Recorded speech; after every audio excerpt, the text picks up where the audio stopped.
Having had 5 surgeries in the past 36 months, Brad Marchand has more than proven his loyalty to the Boston Bruins, and now he wants them to show some loyalty back with a contract extension. So today we're going to take a look at Brad Marchand's career so far, what's going on with the contracts up in Boston, and how this could end for Marchand and the Bruins. Hey everybody, welcome in to Clearing the Bench is your one-stop shop for hockey content. If you go ahead and hit your subscribe button right now, you'll be sure to be in on all of our future videos. Well, Marchand has done it all for the Bruins. He's hoisted a Stanley Cup. He's worn the C. He is their all-time leading goal scorer in the playoffs. He's had 5 surgeries. He had 3 just this past off-season alone. Elbow, groin, abdomen. 2 years ago, he had a double hip surgery. So the guy is definitely willing to put his body on the line for the Bruins, to try to help them win. And now, contract time rolls around. He wants an extension, and it seems like things may be taking a little bit longer than Marchand had hoped for. So let's look at Marchand's career so far. He is 36 years old, and believe it or not, he's already entering his 16th NHL season. He's got over 1,000 games played, 1,029 games, 401 goals, 528 assists, 929 career points, and he's in the busy boy club, 1,051 penalty minutes so far and counting. He is 5th all-time scoring in Bruins history.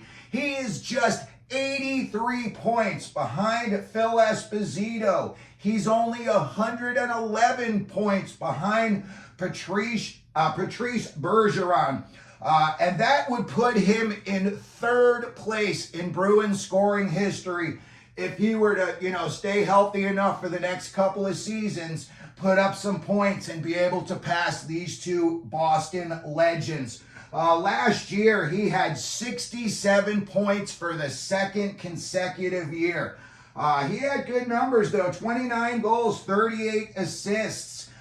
He's only making $4 million this year, $1 million in base salary, and he had a $3 million signing bonus. When we look at what's going on in Boston, they've got to get Swayman signed as well, and the Bruins currently have $8.6 million in cap space available.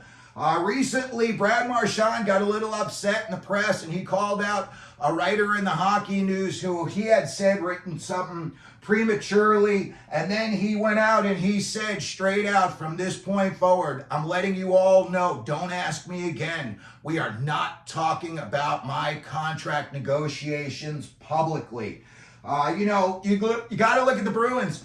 They're paying Charlie McAvoy 8 years, $9.5 million a year. Nothing for nothing, but Marchand is their captain. And, I know they've got Pastrnak, and Pastrnak has just, lit it up the past couple of years in terms of goal scoring and really driving their offense. But, for over a decade, Marchand was the guy there, just bringing it year after year. And despite having all those injuries last year, he played in all 82 games. So you got to give it up to him for that. The Bruins, they got to figure it out, because Swayman wants $10 million a year. And you got to ask yourself, at this point of Marchand's career, you just paid McAvoy $9.5 million a year. This guy wants $10 million a year. I mean, how do you slot these contracts in? You've got to either say to Marchand, listen, this is the end of the line for us here. If you want, we can give you a contract, that we can all agree on, but it's not going to make anybody really happy. So when I look at what they could be doing moving forward, Marchand said he wants to play until he's 40. He's currently 36 years old. I believe his birthday is May 11th. He's been eligible for an extension since July 1st. And seeing now is that we're, in mid-September, I think he thought this would have already been signed on the dotted line by now. And I think that, you would think that Neely and Sweeney, they've said publicly, oh my God, we want this guy to be a Bruin for life. And Marchand has said, oh my God, you're going to tear this jersey off my back to get it so that I'm not a Bruin anymore. But, when it comes down to it, you see a lot of things change. Look at the Steven Stamkos situation. Who in a million years thought he wouldn't have had his whole career in Tampa Bay? Everyone did, and it didn't work out that way. So, there's always an opportunity for a trade. I look at, what could happen, and things can get nasty in negotiations. Now you get a guy who's pretty strong-willed in Marchand, and he's done it all for this franchise, and he's saying, hey, show me some love back.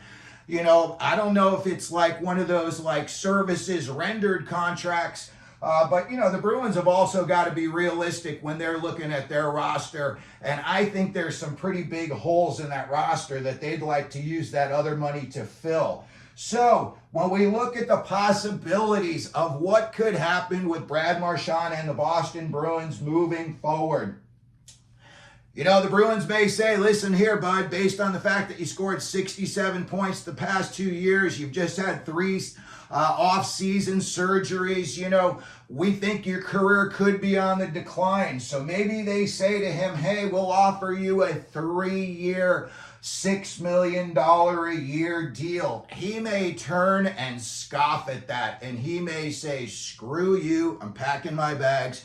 Here's the list of teams I want to go to. I'm out. Or he may say, you know what? I want to finish my career here in Boston. This could be the best possibility for me. And I would say, give him a little bit of a hometown discount. Or the Bruins could say, listen, we want this guy, and maybe you're getting a little public scrutiny towards Neely and Sweeney, and maybe they're feeling pressured to get Marchand on the books. So maybe they overpay him a little bit. The salary cap is about to go through the roof. So when you look at a guy like Marchand, you could pay him $8 million a year for 3 years. It's not really ideal. He would be very happy. The Bruins would not be so happy about it, but I think that would be a way that you could get things done pretty quickly. The third option, and I think if this thing were to really get ugly, if maybe they insulted him and they tried to lowball him and he said, screw you, not after 5 surgeries in the past 3 years, and they could maybe offer to trade him, and there would be teams salivating. There would be the Bruins phones would just be blowing up with teams calling saying, what do you want for Marchand? And I think the teams that would be at the top of that list would be teams like the New York Rangers. Man, could they use a kid like, not kid, but they could use a player like Marchand, and he's got, the experience, he's got the grit. The Ranger fans would go from hating him to loving him overnight. Same with the Devils. Man, if he were to go to the Devils and you put him in there with Hischier and Hughes, that's some firepower now, and that's exactly what the Devils would be looking for. Edmonton, maybe this is the piece that puts them over the top. Maybe they say there is no way we're not going to go all the way if you bring in a guy with Marchand's pedigree and add him to the lineup. Same thing with Carolina, teams like Tampa Bay, the Vancouver Canucks. If this really were to get ugly, I think all of those teams could be an option. So let me know what you think about Brad Marchand's future. Do you think he's going to sign with the Bruins? If you think there's going to be a holdout, if you think it's going to get ugly, or if they're just going to, make him happy and get it signed. Let me know down in the comments if you think he's going to be sticking around or not. If you could, please hit your like button. Don't forget to subscribe. And as we always do here at Clearing the Benches, let them know you're out there.